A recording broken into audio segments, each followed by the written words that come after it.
Can UVA continue their quest to make it back to Omaha? Did someone say the Hoos would have to slug their way through? The Cavaliers have sold out the dish this weekend for their big series with Kansas State. We will preview this series and celebrate our success in the regional. We will also play back our interview with Jay Woolfolk from before the season. All of this and more tonight on the Cavalier Connection.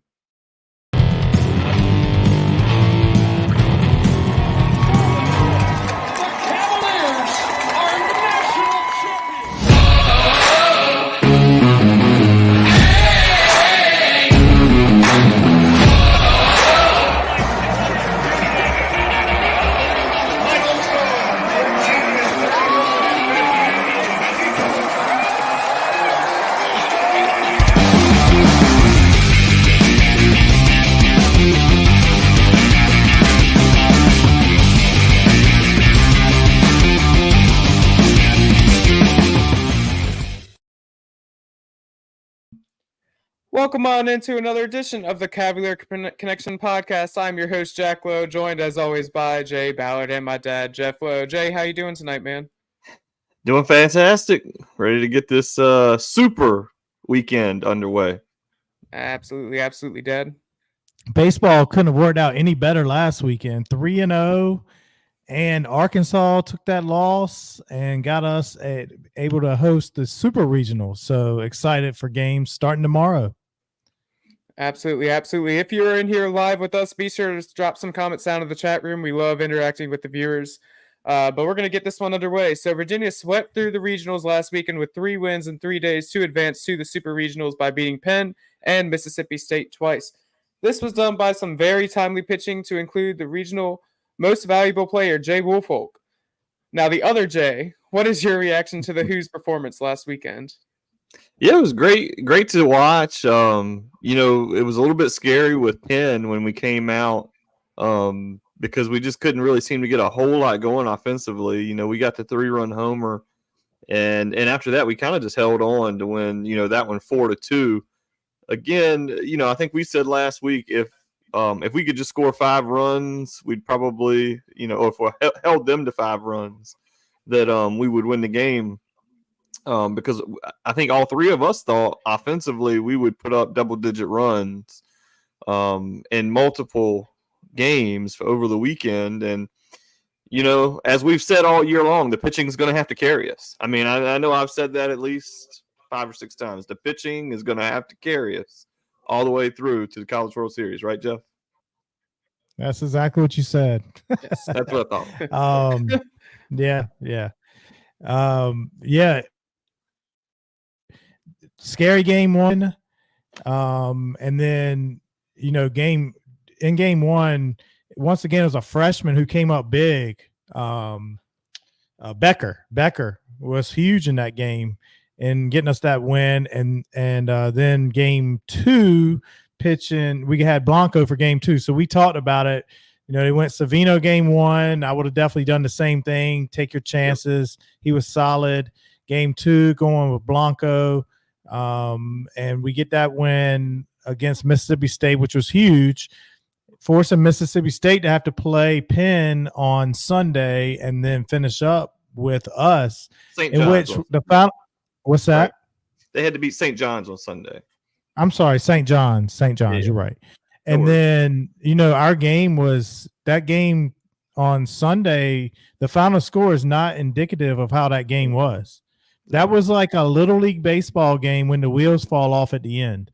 What was it? 3-2, 4-2, 3-2, and we get 6 runs.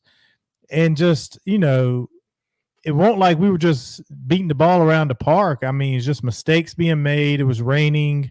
And, the third baseman made an unbelievable catch on that ground ball over there and, got hurt on the play. And then they bring in the next third baseman. He made an unbelievable diving catch, but he couldn't make that out. It was just errors, and there were some well hit balls, but the wheels were just falling off. It just reminded me of a little league game. So it reminded me of a basketball game where nothing goes, and then all of a sudden everything just starts going your way, and you can't miss. No matter what we did, it was falling, it was dropping. beating things out. I mean, just phenomenal game there. And really, you look back at the Saturday, I think it was, game with Mississippi State. That game just felt like, we trailed, and Becker was the one who bailed us out in that one as well. I think he had 4 RBIs in that game. Yeah, I think so. Yeah. And then he didn't play Sunday. Was it he didn't play? Okay. Yeah. So there was a lot of Sunday that I think I told you I had another event I had to go to on Sunday. I only got to see a very little bit of that one. I saw I think maybe 7th inning on or something. So, the exciting part, the best part for us. Right. But, Mississippi State was a good team, and we did catch – well, I'm not going to say we caught a break until I see how we do this weekend. But looking at how it played out, to play at home this weekend, and you're playing, a 3 seed from last week. So, we'll talk more about Kansas State in a little bit, but I think it's as good a matchup as you could ask for with a trip to Omaha on the line. Yeah, no doubt. Home field, it's sold out. All 3 days already sold out. Yep. That game Saturday night was very scary. You're at the edge of your seat. There were some moments like, I know we were texting. It's like game's on the line right here, and we got out of it. We scored that run to tie the game, and just some definite nervous moments. And then Sunday, you're nervous again. And then when all those runs come across in the ninth, it's such a sigh of relief. It's like, and you already knew Arkansas had been beat. We knew we're going to host in the Super Regionals. Like, it's just all sorts of joy right there. Yeah. And it's funny, baseball is one of those sports. It's like, it's not like basketball where there's constant action going back and forth. In baseball, you're really on the edge of your seat with every pitch because you don't know, like, is this going to be the pitch where, it comes through, and so much can change in a hurry. Like in that 9th inning, or, when we put up the 6 runs, I mean, if you don't do that and you go to the bottom of the 9th with a 1-run lead, because if you remember, for those listening that may not have been watching or whatever, we were the away team. And even though we were playing at home, we were the away team. So going to the bottom of the 9th, we had that big cushion. But if we didn't have that, that's a real scary proposition. Yeah, no doubt. Everything went our way. I think it was a wild pitch, got a run in the 9th as well. 2. I think I got 2 in. Was it 2? Yeah.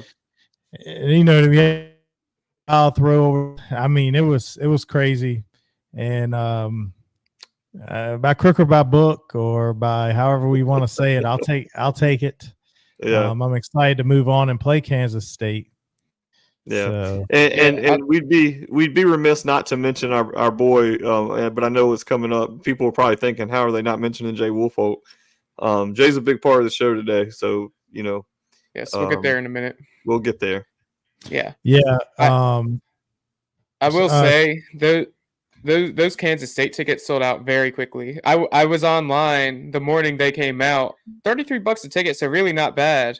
And I had thoughts about making the trip up if I could find someone to go with. Wink, wink. But I checked again that night, and they were already gone. So it's good to see that people are going to show out. I think it's going to be a great atmosphere come this weekend. Yeah, I think so, no too. doubt. And then so tomorrow, we got Kansas State tomorrow. Blanco's on the hill, and I think he's going against Barena tomorrow, I believe. Right? Is he getting game? I think he's getting. I don't think they've announced, but I think that's the thought. They've announced it. It's Barema, and then they're going Wentworth, and then game 3 is to be determined. That's going to probably be like a bullpen game if it gets to a game 3. And I was going to say, their third game they played in the regional was a bullpen game. Yeah. But so Jay, you got any thoughts on Kansas State? Yeah, I mean, I haven't seen them play, so just doing the research of looking up what they've got. You mentioned the 2 pitchers, that those are pretty much their 2 guys that they need to eat up a lot of innings. They've got 2 relievers that they rely on for multiple inning stints. I don't have their names in front of me. And then, the lineup's not really a daunting lineup if you're going statistically. It's very top heavy. Their shortstop is a projected first-round pick in the Major League Draft upcoming. And, but I don't think – I mean, they're just not they're not a powerhouse team. They were 32-24. I think they were 500, in the Big 12. And, got in as a 3 seed. They're a good team, but they're not a team that should come into Charlottesville with a trip to Omaha on the line and beat Virginia. I believe they're coached by the ex-Virginia Tech coach. The former Virginia Tech coach is their coach. And I'm drawing a blank on his name right now, but never been to Omaha before. Actually, Virginia's never played Kansas State in any major sport, meaning football, basketball, or baseball. We've never played them. So it's the day game, day series. Oh, yeah. But, I mean, we get the primetime game tomorrow night. So 7 o'clock, national TV, all eyes on us. And hopefully Blanco can give us a good start. And I think the Bats will be awake this weekend, especially once we get into their bullpen a little bit. Try to get the pitch counts up, get their starters out of the game, by the 4th or 5th, and then do work in the bullpen. Yeah. You talking about Pete Hughes today, their coach, former Virginia Tech guy? I'm pretty sure that's him. Yep. Yeah. Go ahead, Dad. I'll say Barema, his ERA though is he pitched against in their game 1 against Louisiana Tech, and he only pitched 4 innings. He walked 6 and gave up 4 earned runs in 4 1/3 inning. And it's a game they scored 19 runs in. So, wow. His ERA for the year was over 5. And then Wentworth had a good outing against Arkansas. I mean, Arkansas was the number 5 team in the country. Yeah, and that's the game he went 8 innings and only gave up 2 or 3 hits or something. 7 innings, 2 earned runs, maybe 1 walk. So the guy who was hot is the one you were talking about, Culpepper. Culpepper homered in game 1, homered in game 2. Game 2, I think, game 1 he was 4 for 5. I mean, the team, everybody was hot, but I know he had a triple and a home run in that one. He had a home run in this game against Arkansas as well. And then, like I said, game 3 they had a bullpen game. Obviously, we don't take anybody for granted. Their second baseman Brady Day was all Big 12 first team as well. So those are the 2 strong up the middle. Yep. Those are the 2 offensive players that are mentioned, or fielders. Another thing I read on them, Jeff, was that they held runners exceptionally well. They gave up very few stolen bases on the year. So, our running game may not be a big part of the weekend. We'll see how that plays out. And I was going to say, I've read that they play a little bit kind of how I like to play baseball, a little old school with bunting, small advancing ball runners, small ball, that type of deal. So I'm a UVA fan, but I love it. Love the small ball. But we got Blanco game 1, and then game 2. Small ball's not going to help when you give up 15. That's right. But Woolfolk's going game 2. And then Savino for game 3 if needed. So hopefully Jay's going game 2. Okay, I had not seen that. They've announced it. So I'm thinking maybe his thought process is I'll get our ace out there game 1, and then hopefully we win that game. Just like the same thing we just did in the regional. We went Savino in game 1 with the thought of trying to you're playing Penn. Right. And then, but this time we're playing a stronger team. Let's try to get on in the win column. And if we get to a game 3, we want to have our number 2 pitcher available. So, Should you lose that game 1 though, like last year, in the Supers against Duke, we lost that game 1 in a heartbreaker. Came back to win the next 2 in blowouts, both games. But it's scary. 3-game set. You want to win the first 2. Yes, I don't want to play any game where we're potentially eliminated. Right. And neither of our teams have, because Kansas State, they swept right through. We swept through, and so exciting series starting tomorrow through hopefully just tomorrow and Saturday. Yeah. But we got Woolfolk going game 2, and Jack. What does that lead us to? What we got coming up now? Yeah, so back before the season, Jay Woolfolk was gracious to give us a little bit of his time and sit down for an interview. So I'd say we should listen back to the interview at what Jay had to say. Your pitcher, Jay Woolfolk, with us tonight. How are you doing, Jay? I'm good, How are you? I'm doing fantastic. We appreciate you so much for coming on. So getting into some questions for you. The season is fast approaching, just in a couple of weeks. So how's the team looking in practice? I think we're looking really well. Just as good, if not better than last year. We lost, key parts of our lineup, but a lot of young guys stepping up into that role of what we lost last year. We got a lot of guys returning. I think our pitching staff is a lot deeper than last year. So, this team has something really special, and we can go a really long way. So, our team is really special right now. Yeah. So is there any guys that you think could be a surprise that the fans don't really know right now that they'll know a lot about soon?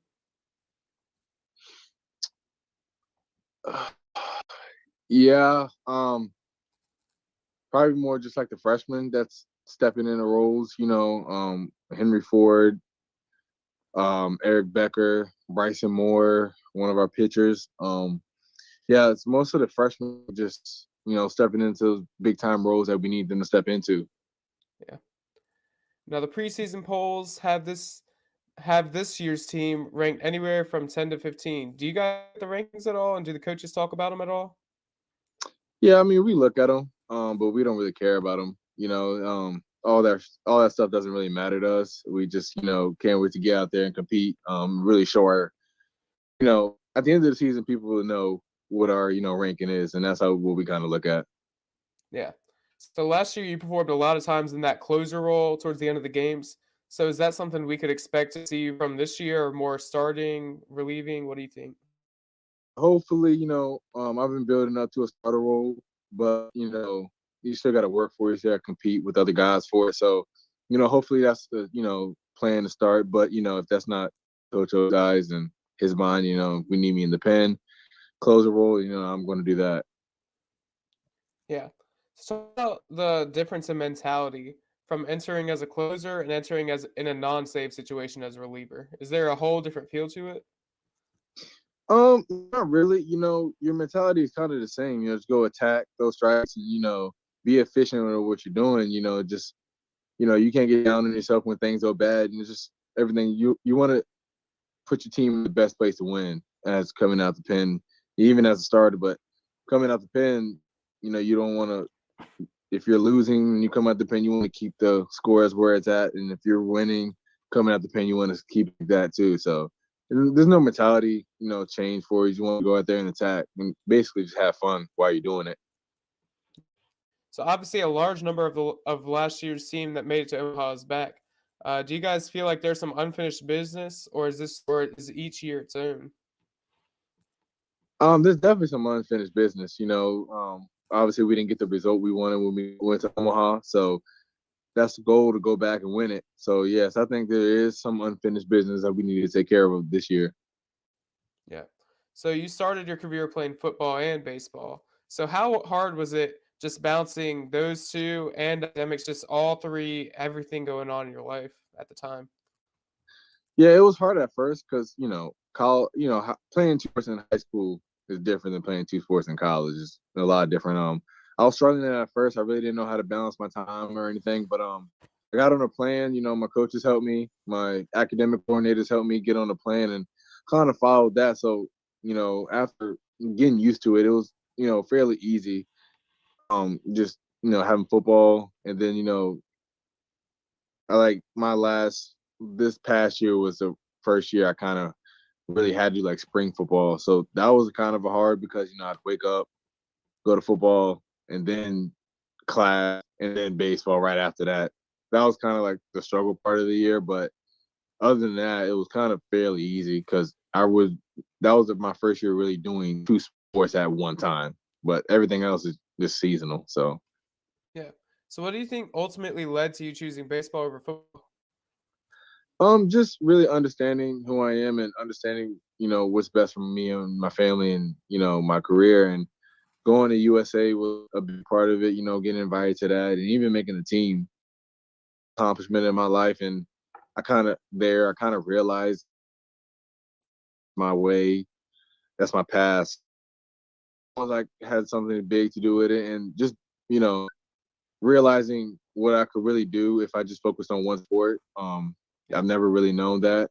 So I was just kind of, leaning towards baseball at USA, and I just finally made a decision. Yeah. Dad, you want to take it from here? Sure. I think you made a great decision. We love having you on that baseball team. You're an outstanding performer, and we're sure great things are going to happen this year. So I know I think I saw today you guys are getting to play at Fenway. Yeah. Against Boston Yeah. College. That's really Yeah. cool. That's awesome. Have you played in any major league parks or anything in your time? Never played. I mean, have you ever been to Fenway? No, never. I've been one time, and that was awesome. Oh, wow. But yeah, that's awesome. So you played for Bronco, and you were also here for Coach Elliott. Were they similar, and how are they different? They're similar, just mindset wise. They both want to win. They both want the best for the players. But they're very different, as in like coaching style. I think Coach Elliott's a more hands-on coach. Than he says a lot during practice. Coach Bronco, he didn't talk during practice. He kind of like sat in the distance and watched it, and then he critiqued it the day after. So that's how they're really different. But they both have the same mindset. They both have the same goals, and it's just win and help the kids get better. So, right.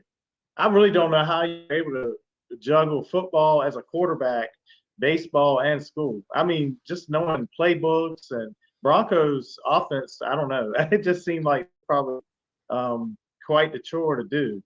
Yeah. But do you pay any attention to what scouts are saying as far as what rounds you may be drafted in during this year's MLB draft?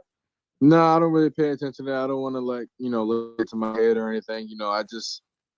My goal is my goal in life, so I, put my head down. I work hard as I can. I don't kind of listen to the outside noise. It is nice to hear some of them and what they say, but I'm just like, okay, well, I still got to go out there and prove that I'm either better than that or where I'm at, so, and I really don't listen to what they say, but, it's just all, putting your head down and just go work. Oh, yeah. Enjoy yourself this year. Yeah. And then the chips will fall where they're supposed to. And I know great things are coming your way. So you're in Omaha, bottom of the ninth, leading 4-3, 2 outs, 3-2, bases loaded. What pitch are you coming with? It depends on the batter. It probably depends on the batter, yeah. You just blowing away with a fastball? Again, depends on the batter. Yeah. Right. I hope we're in that situation. I'd put my money on you, and to have that opportunity to win one like that, that'd be all. Yeah. So the ACSC is second to none in baseball conferences. Wake Forest is ranked number 1 in some polls. You got Clemson, Miami, UNC are all great. What's it like running through a gauntlet like that? I mean, it's fun. You look at the schedule and know that you're going to have a lot of competition and a lot of, fun games to be a part of. It's just one of those things where it's like you're kind of blessed to be in that moment and seeing those, how good the ACC is and good those teams are, and you can't wait to go compete against the best. So, like you said, it is a gauntlet. It is going to be fun, but we stick to what we know, and things will take care of itself. Nice. Team would you consider, or you guys consider, as the baseball team's biggest rival? Like, we know football, kind of Virginia Tech, basketball, maybe Duke or North Carolina. What's baseball thoughts? I honestly don't know. I honestly feel like we respect a lot of teams, and teams, they respect us. Right. I don't think we have we've never, as each time I've been here, we never had a chippy game. I think we send respect to other teams, and I think like I said, we don't get like football where it might be fights. We just kind of play. We kind of stay on our side. So I don't really know if there's any rivalries for us in baseball. Like maybe you ask somebody else on the team, maybe they'll say something. But I don't really pay attention. Right.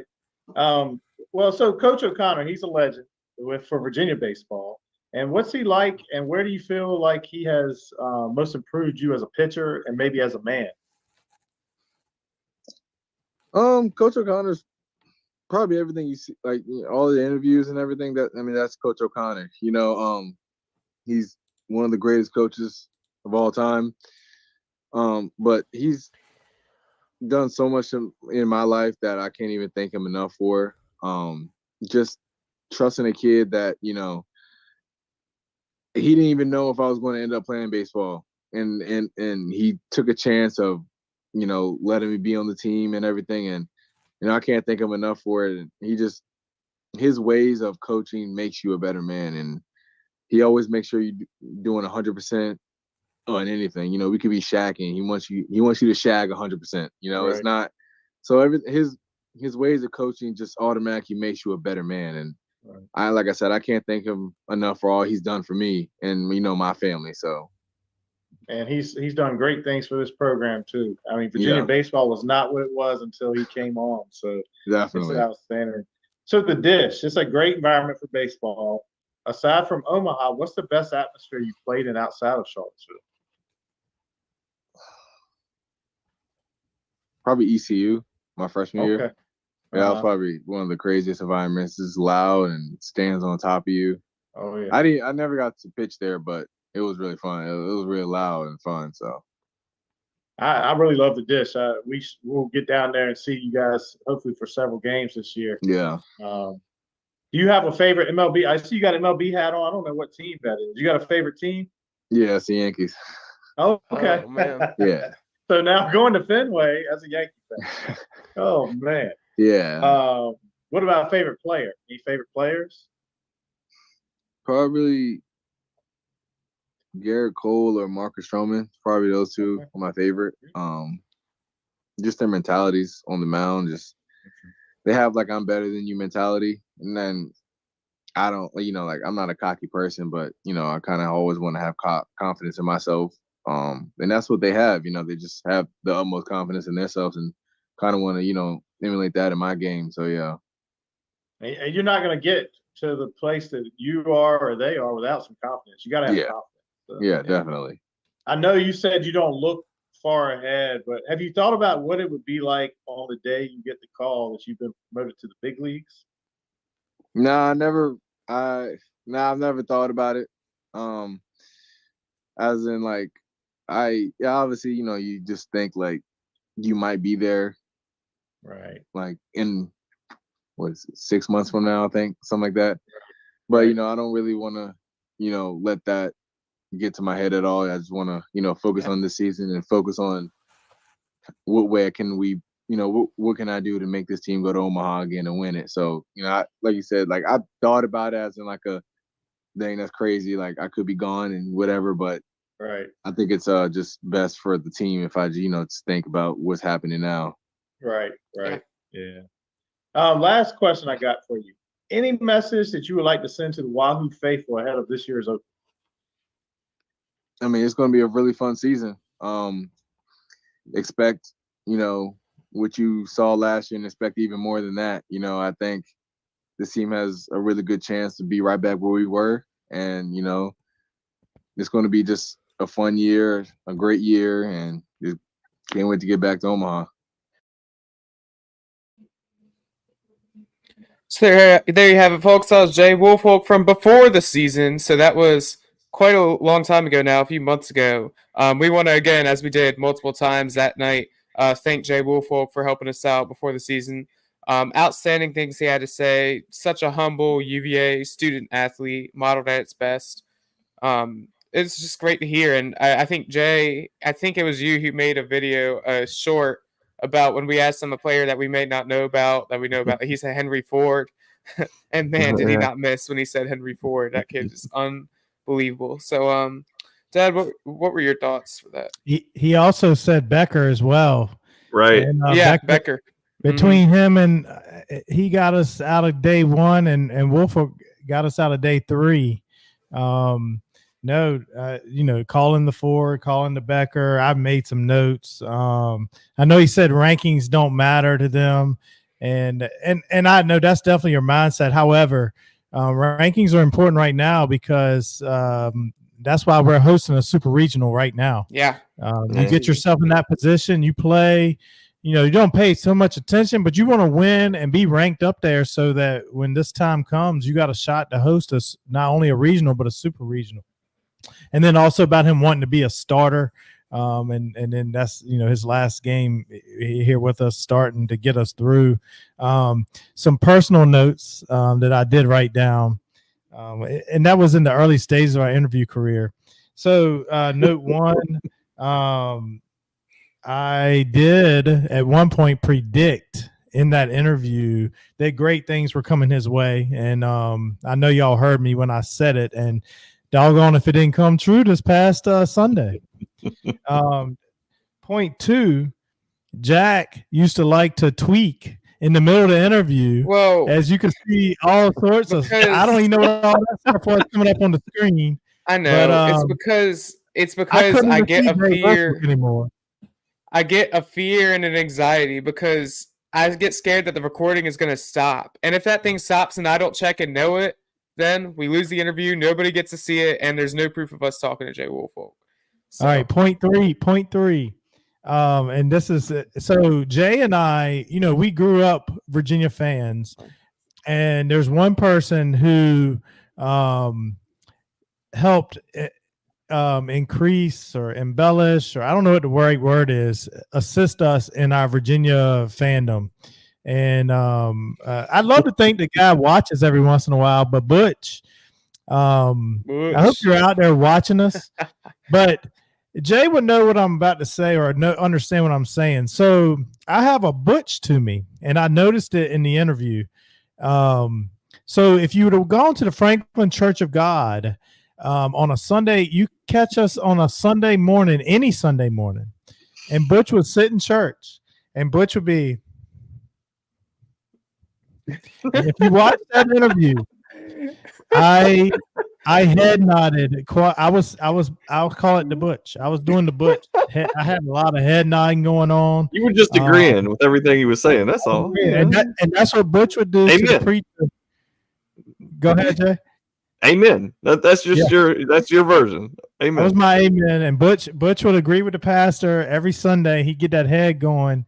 We love Butch, and we're thankful. Butch used to drive us to those football games, no doubt. And then one last big time mad one time, Jeff. and I would have been mad too if I was in his shoes as a young whippersnapper. I was definitely in the wrong. But Butch, back in the day, Jack doesn't know. Well, you used to get the tickets in the mail, and when you go to the game, and you got to have your ticket to get in. And we're out there. There was no digital ticket. Yeah, physical ticket. And it was Wake Forest was the opponent, and this was the lowly Wake Forest Demon Deacons. And Butch gets out the car, and he looks at his son Josh, and he says, Joshy, I think I forgot the tickets at home. The face was. And so he had to. So they used to have all the ticket sellers on the corner. He had to buy tickets, and I remember him saying to the guy who was trying to rip him off, and he said, "Come on, man, this is Wake Forest." And so I know he got a pretty good deal on the tickets, I guess. I think we reminded him though, Butch, you just paid like $80 a ticket for Wake Forest. For Wake Forest. And he said, "Man, I'll leave you back at home next time." And he should have just left us in Charlottesville. That was after a good Shoney's breakfast bar. That's right. And then the last one too, I did want to appreciate Jay Woolfolk for throwing me charity. I don't know why I don't know why I like to interject, myself into their stories. I'm interjecting. He's talking about going to Fenway. He's never been, and I say, well, I've been. And it's awesome. And he hits me with a charity reply. A nice guy. Wow. And so, and I don't know why I need to interject. Just let but I did, and I appreciate his charity. But nobody gives a crap if I went to Fenway. Nobody gives a crap that I nod my head like Butch. Nobody gives a crap about any of that stuff about me. But anyway, so those were the other takes, other than the non-Jay Woolfolk takes. We have Jay, but people do care about when I tweak the recording. So yes, they do. So I think he nailed it. Talking about the other baseball teams in the ACC too. I mean, it's just a gauntlet there. We got 5 of them left in the super regionals, and 5 that are hosting. Right? Are they all hosting, or do we have some on the road? I think there's 5 ACC left. And then the other thing, the best atmosphere he had played at. Have you guys seen a game at ECU? It's pretty wild. And that's definitely a great place to play. Other than the Dish, I mean, the Dish is a great place. I did get to go down there for the first time this year, and actually got to watch Jay pitch. It was the game, the Georgia Tech series, the day of the spring game, and it was a walk-off win in extra innings. It was the only game we won in the whole series that weekend. We actually lost a home ACC series to Georgia Tech. And but yeah, got to see Jay pitch, got to see Henry Ford hit a home run. It was a good Saturday. And I hope this ride continues. He says this team's just as good, if not better, than last year's team. Once you get to Omaha, last year's team lost for the first 2 games, and they were gone. And both those games were tough. The Florida game especially last year, because we blew a big lead or at least a lead. I don't remember exactly. It wasn't a big lead, but we blew a lead in the 9th inning, and those are always hard in any situation, to lose a game that you feel like you got right there in your grasp. So hopefully we can get back there. It's an accomplishment to make it to Omaha. To me, making it to Omaha is the equivalent of making it to a Final Four in basketball or lacrosse, or whatever sport you want to talk about. But it's just the program just keeps rolling, and I do like our chances this weekend. I'm going to call my prediction for the series is the Who's in 2. And I think we're in Omaha, and I think our show next week is going to be focusing on how far can we go. Yeah, absolutely. So flipping the script a little bit. So last week, Dante Harris, who had entered the portal but previously had entered the transfer portal, has withdrew his name from the transfer portal. He is coming back as a walk-on now. So also everyone's favorite guy, Chris Graham, said yesterday not to rule out Reese Beekman returning due to draft stock falling. Dad, what are your thoughts on Dante Harris returning and what Chris Graham had to say? Well, Dante Harris returning surprised me. But then as I thought about it, a couple things. Number one, the reason it surprised me because he had to come back as a walk-on. However, with the way the rules are now, they can pretty much pay his tuition just to come back. It's not a scholarship, but he NIL money or whatever. Yeah. So I don't know about Dante Harris's role on this team. However, there could be an injury or something. If you tell me he's our walk-on, that's not a bad walk-on to have. Absolutely not. And then the Reese Beekman thing would be crazy. Like I just don't think that's going to happen. I wouldn't get my hopes up too high. Well, you got Day who's come in, and also Worley come in, and then you've got the red shirt freshman there as well, and now Bliss. You got what's that? Bliss. Yeah, Christian Bliss, and then you got Dante Harris now on the roster. That's 4 point guards. So I don't believe that's going to happen. It is something Jay has definitely thrown out, weeks ago before Day. Probably months, yeah. Joe. At this point, before the Day, before the Worley, we had no transfer portal commits. So that's about all I got on that. Yeah, I don't think Dante is going to see the floor for this team beyond, garbage time minutes. And, he's a good practice player. He can put defensive pressure on your guards and work them. Yep. And maybe, you get in a situation where you do have injuries or something. You can never be too deep, especially at the point guard position, because that's such an important position on the floor. And, to have a guy who can come in and have experience, and he's quick, no doubt about it. He plays hard defense on the perimeter, no doubt about it. He's just so limited offensively, it's hard to have him on the floor.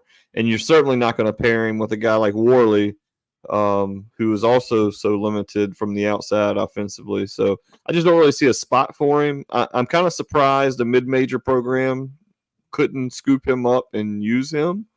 And it may be that he had offers that he didn't want to entertain. What it tells me, though, is that, Virginia is a program that is hard to leave unless you have a really good offer.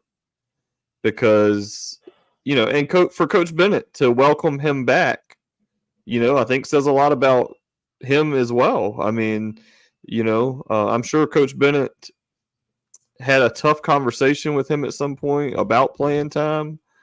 And, the fact that there was no hard feelings that resulted from that, because let's face it, every player thinks that they should be getting more minutes than they are getting.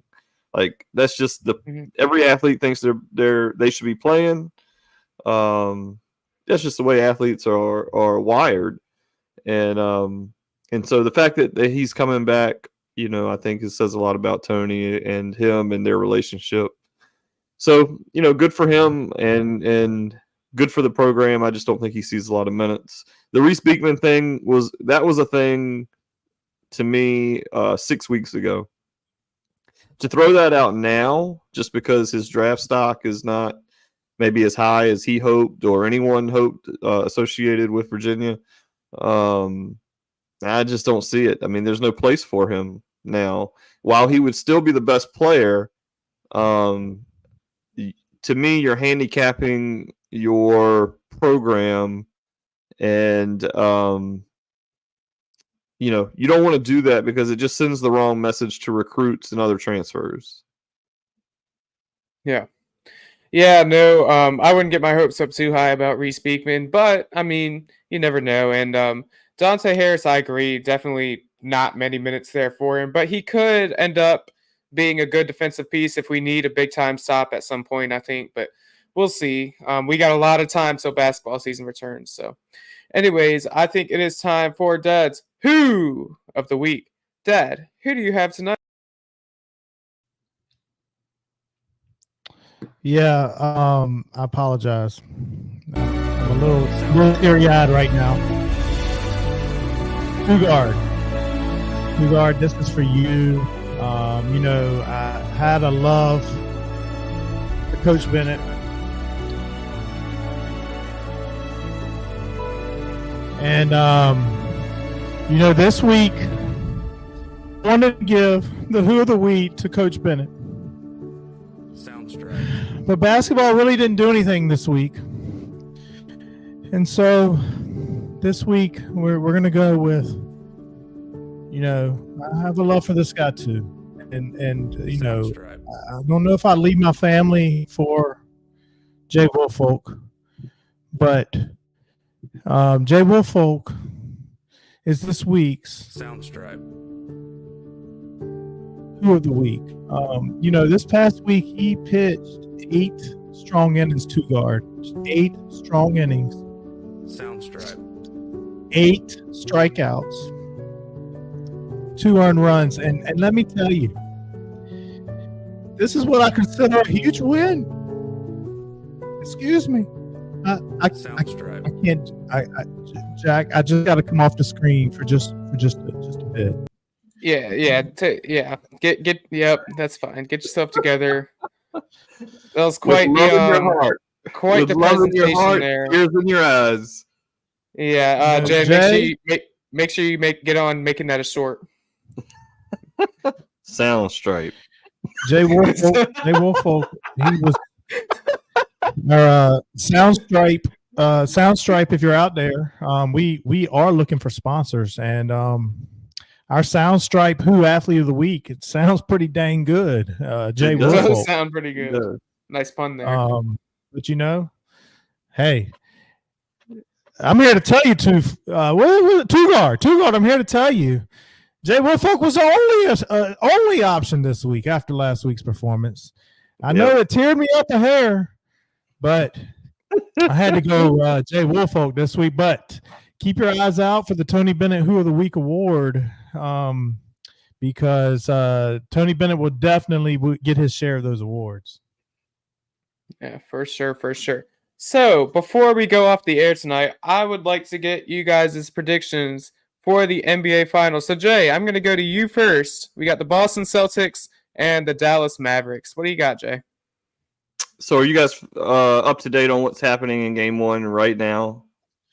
I'm not. Dallas is winning. Dallas is winning Boston- 63-42. Say again? Dallas is winning 63-42. False. Last I looked, Boston was up 27 in Game 1.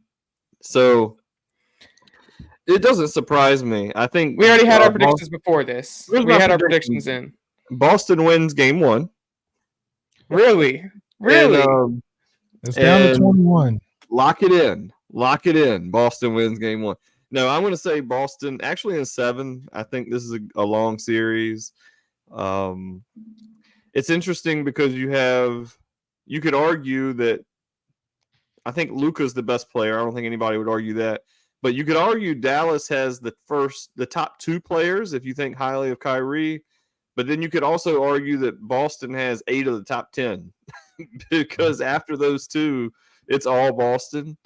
And over the course of 7 games, I think they wear down Luka and Kyrie a little bit. And it could be 6, it could be 7, but I'll take Boston. Dad? If it goes 7, I'm nervous for Boston.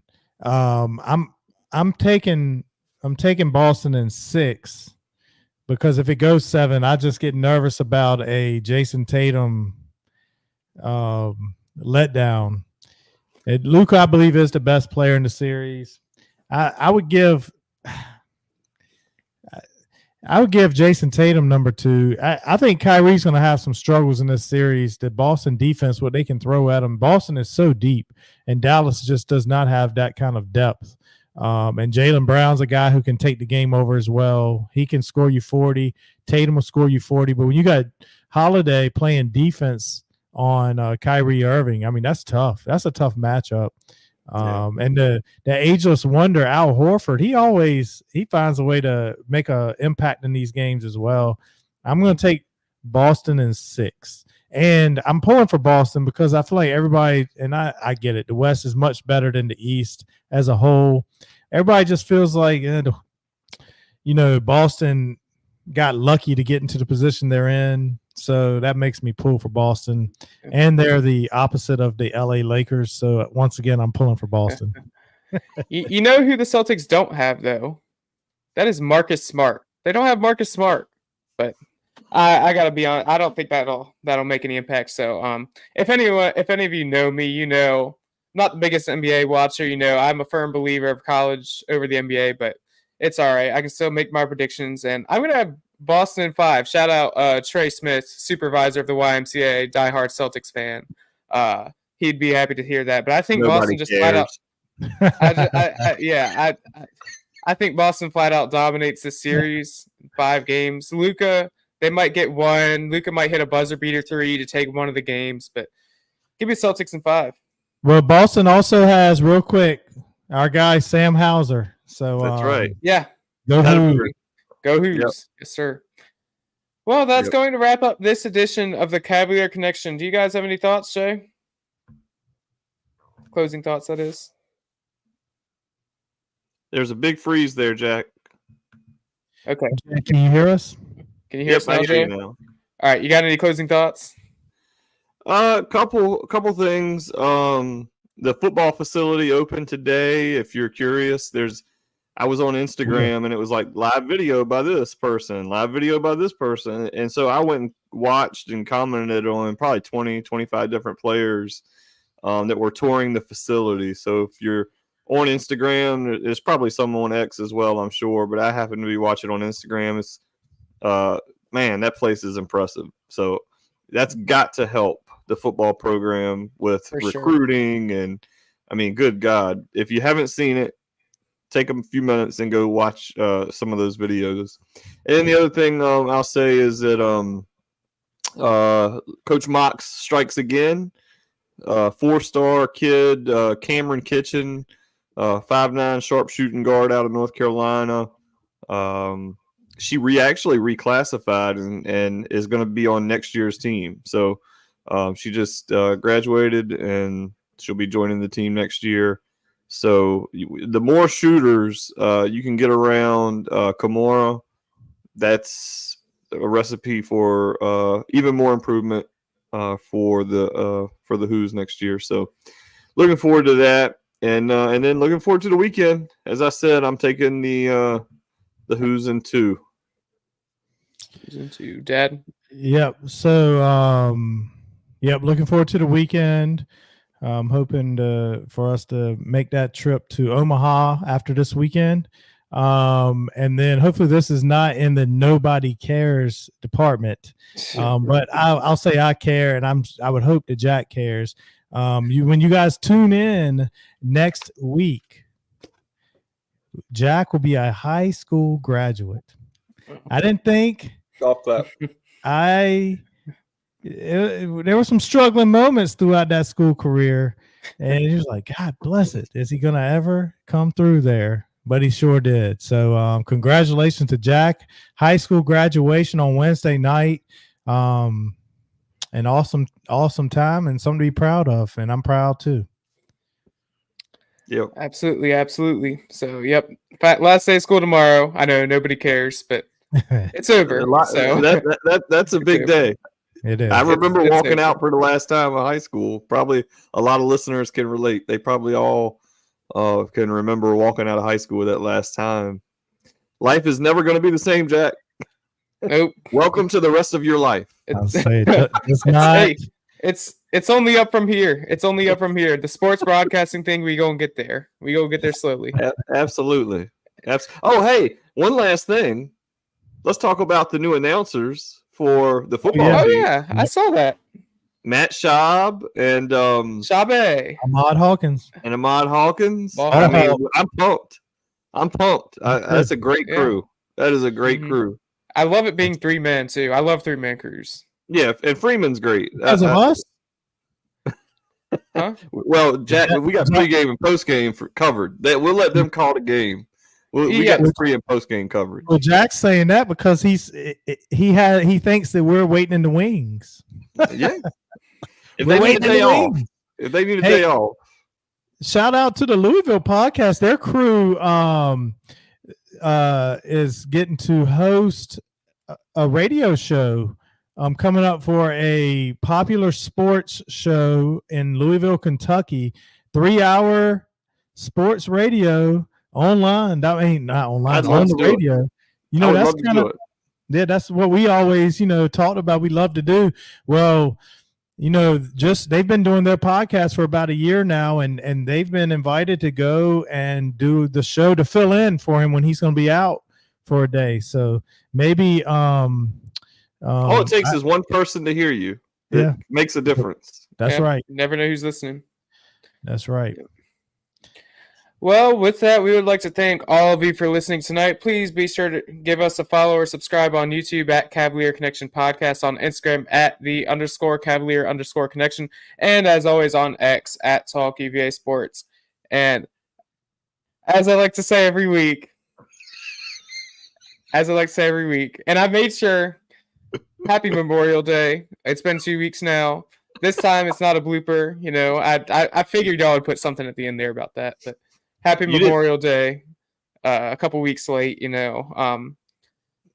with that, Come on, read the rest of the prompt, Jack. Huh? Read the rest of the prompt. Stay classy, Charlottesville. Is that what we want? Hey, go Who's. Go Thanks for Who's. tuning in tonight. Go Who's.